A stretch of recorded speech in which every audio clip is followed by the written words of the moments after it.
Welcome to week 2 of the Patient Advisors course. In this week, we'll be exploring this idea of what is research. So research is a large, complicated process. It involves many people, including patient advisors like you. Traditionally, we think about research as the way that we come up with new drugs or maybe new medical devices. However, research is used in a lot of different ways in healthcare. For example, research can help us improve people's recovery after surgery, or figure out the best ratio of patients to nurses on a hospital ward, or maybe come up with a new strategy to help professional athletes build muscle strength. All of this is research. Research is about trying out something new, but also figuring out how to do what we're doing even better. So as a patient advisor, you'll be asked to help with all different types of research studies. Some of these may be simple studies involving, say, a survey or maybe a focus group. You could also get involved with very complex research studies like randomized controlled trials.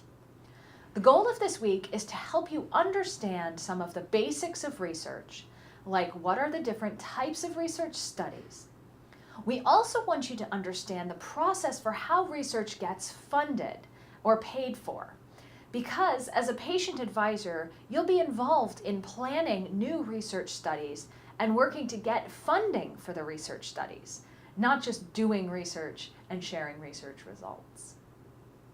So there are 3 main activities this week. First of all, you'll read some articles about clinical studies. Second of all, you'll read some articles about how we pay for clinical studies.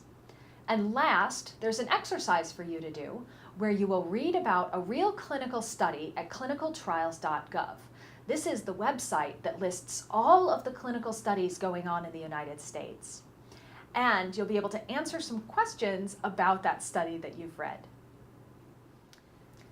There is a lot to learn about research, and as you're studying these materials, just keep in mind we're not here to become professional researchers. We just want to learn enough to be able to collaborate with researchers and clinicians, because we really just are here to improve the experience of patients with vascular disease. So you don't need to become an expert, just get a sense of what's out there.